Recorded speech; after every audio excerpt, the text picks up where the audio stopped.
یہ بات ہو نہیں سکتی کہ انسان کی زندگی میں مشکل نہ ہو۔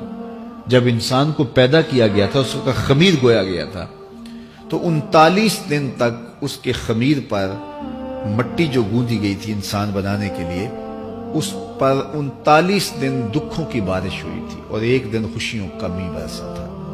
اور انسان کی زندگی میں خوشی اور غم اس تناسب سے ہیں۔ لَقَدْ خَلَقْنَا الْإِنسَانَ فِي قَبْضٍ، انسان کی زندگی مشقتوں کا مجموعہ ہے، حالات کی تلخیوں کے سے مقابلہ کرنا پڑتا ہے، لیکن حالات مشکل ہو جائیں تو ان سے نکلنے کا راستہ کیا ہے؟ تو سنیے قرآن کیا کہتا ہے، وَمَن يَتَّقِ اللَّهَ يَجْعَل لَّهُ مَخْرَجًا وَيَرْزُقْهُ مِنْ حَيْثُ لَا يَحْتَسِبُ، جو اللہ سے ڈرنے لگ جاتا ہے، تقوی اختیار کر لیتا ہے، تو پھر اللہ تعالیٰ جل شانہ اس کے لیے مخرج پیدا کر دیتا ہے، یعنی اس مصیبت سے نکلنے کے اللہ راستے دیتا ہے۔ یہ اس شخص کا مقصوم ہے جو اللہ سے ڈرتا ہے۔ اس پر مشکلات اس پہ بھی آتی ہیں، یہ نہیں کہ اس پہ مشکلات نہیں آتی، زندگی کی مشکلات کا وہ بھی شکار ہوتا ہے، لیکن جو ہی مشکلات آتی ہیں ان مشکلات سے نکلنے کا اللہ اسے راستہ بھی عطا کر دیتا ہے۔ اور دوسری بات، وَيَرْزُقْهُ مِنْ حَيْثُ لَا يَحْتَسِبُ، اللہ اس کو وہاں سے رزق دیتا ہے جہاں سے اسے گمان بھی نہیں ہوتا، وہاں سے رزق دے دیتا ہے۔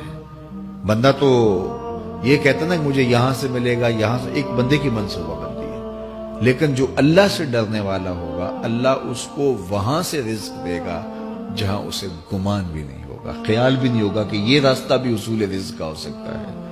تو یہ میرے رب کا وعدہ ہے اور میرے رب کے وعدے سچے ہیں۔ تو جب تم اللہ سے ڈرنے لگو گے تو یہ تخت و تاج، یہ دنیا کی عزتیں، یہ تمہارے قدموں میں ہوں گی۔ اس سے ڈرنے کا نتیجہ ہے جو تمہارا رب تمہیں عطا فرمائے گا۔ حضرت عمر رضی اللہ تعالیٰ عنہ کی خدمت میں ایک شخص آیا، اس نے کہا میرے ہاں اولاد نہیں ہے، تو آپ نے کہا استغفار پڑھا کرو۔ ایک دوسرا شخص آیا کہ صاحب بارشیں نہیں ہوتی، فرمایا استغفار پڑھا کرو۔ تیسرا شخص حاضر خدمت ہوا اور کہا کہ ہمارے ہاں قحط کا عالم ہے، فرمایا کہ استغفار پڑھا کرو۔ تو کوئی پاس بیٹھا تھا، اس کے اٹھ کے جانے کے بعد کہا کہ مختلف لوگ مختلف سوال لے کر آئے اور آپ نے ایک ہی جواب دیا کہ استغفار پڑھا کرو۔ تو کہا میں نے اپنی طرف سے تھوڑا دیا، یہ تو میرے رب کا فرمان ہے۔ کہا وہ کیسے؟ کہا سورہ نوح پڑھو، فَقُلْتُ اسْتَغْفِرُوا رَبَّكُمْ، حضرت نوح علیہ السلام نے اپنی قوم سے کہا کہ اپنے رب کے حضور استغفار کیا کرو، اِنَّهُ كَانَ غَفَّارًا۔ اس کا نتیجہ کیا ہے؟ جب تم استغفار کرو گے تو وہ تمہارے گناہ بخش دے گا۔ ایک تو فائدہ اس کا یہ ہوگا، وَيُرْسِلِ السَّمَاءَ عَلَيْكُمْ مِدْرَارًا، آسمان سے موسلادھار بارشیں بھی برسیں گی، وَيُمْدِدْكُمْ بِأَمْوَالٍ وَبَنِينَ، اور اللہ تمہیں استغفار کی برکت سے مالا مال بھی کر دے گا، وَبَنِينَ، اور تمہیں بیٹے بھی عطا کرے گا، وَيَجْعَلْ لَكُمْ جَنَّاتٍ وَيَجْعَلْ لَكُمْ أَنْهَارًا، تمہیں باغ بھی عطا کرے گا اور تمہیں چلتی ہوئی نہریں بھی عطا فرمائے گا۔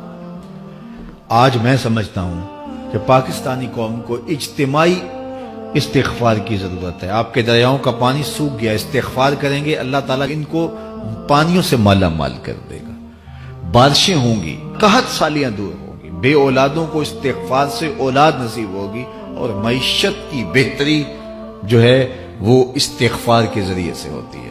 تو یہ 5 چیزیں بیان فرمائیں، تو استغفار سے خوشحال زندگی کا تصور